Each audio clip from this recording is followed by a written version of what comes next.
Baik, perkenalkan nama saya Gerard William Senduk. Pada saat ini saya akan mewakili dari kelompok 6 untuk materi 4 kami, yaitu materi yang diberi pala pengalokasian berdaya untuk fasilitas sekolah. Baik, kita langsung masuk saja ke codingannya.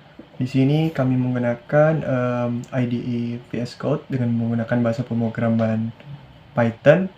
Di sini kami menggunakan library Pulp untuk linear programming. Nah, untuk asumsinya di sini kami menggunakan dua jenis kegiatan dalam proyek sekolah. Yang pertama itu renovasi ruang kelas, yang kedua pembangunan laboratorium. Nah, setiap kegiatan ini membutuhkan sumber daya yang berbeda-beda. Itu renovasi ruang kelas dengan dana 120 juta per unit, waktu 15 hari per unit, tenaga kerja 8 pekerja per unit, kontribusi 60 poin per unit. Nah, juga berikut ada pembangunan laboratorium dengan dana 150 juta per unit, waktu 20 hari per unit, tenaga kerja 10 pekerja per unit, dengan kontribusi 80 poin per unit. Nah, fungsi tujuan yaitu untuk memaksimalkan kontribusi total proyek dengan fungsi tujuan berikut, yaitu maximize atau Z sama dengan 60x1 tambah 80x2, yang dimana x1 itu merupakan jumlah unit renovasi ruang kelas, dan juga x2 untuk jumlah unit pembangunan laboratorium. Nah, untuk kendalanya dari proyek tersebut, itu total dana yang tersedia adalah 1,5 miliar atau 120x1 tambah 150x2 kurang dari sama dengan 1,5 miliar. Nah, dan juga adalah total waktu yang tersedia adalah 120 hari, yaitu 15x1 tambah 20x2 kurang dari sama dengan 120. Untuk tenaga kerjanya, yaitu total tenaga kerja yang tersedia adalah 60 pekerja atau 8x1 tambah 10x2 kurang dari sama dengan 60. Nah, untuk codingannya di sini kita membuat model LP dengan nama proyek sekolah, lalu kita masuk ke membuat variabel keputusan, di mana X1 itu sama dengan renovasi ruang kelas dengan menggunakan kategori continuous, dan juga X2 yaitu pembangunan laboratorium dengan kategori continuous.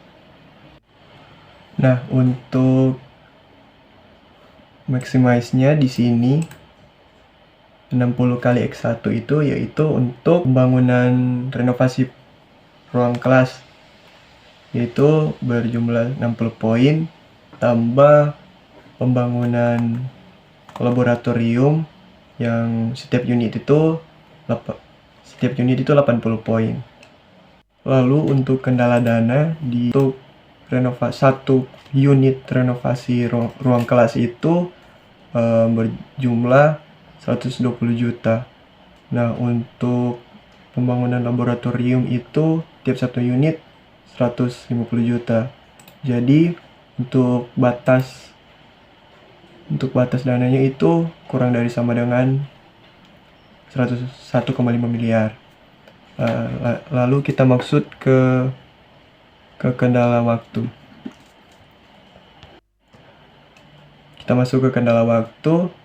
Untuk melakukan renovasi satu unit renovasi kelas itu membutuhkan 15 hari tambah pembangunan satu unit laboratorium itu 20 hari. Jadi untuk total kendala waktunya itu harus kurang dari sama dengan 120 hari. Nah, lalu untuk merenovasi satu unit ruang kelas itu membutuhkan 8 pekerja. Dan untuk pembangunan laboratorium itu satu unit membutuhkan 10 pekerja. Yang dimana jadi dari kedua itu kendala tenaga kerjanya tidak boleh kurang dari sama dengan 60 pekerja. Lalu di sini kita masuk ke memecahkan masalah, lalu lanjut ke menampilkan outputnya. Nah, ini adalah coding untuk outputnya. Untuk hasil runningnya seperti ini. Untuk statusnya yaitu optimal, jumlah unit renovasi ruang kelas dengan tipe data float itu 0,0, jumlah unit pembangunan laboratorium 6,0, dan total kontribusi proyek 480.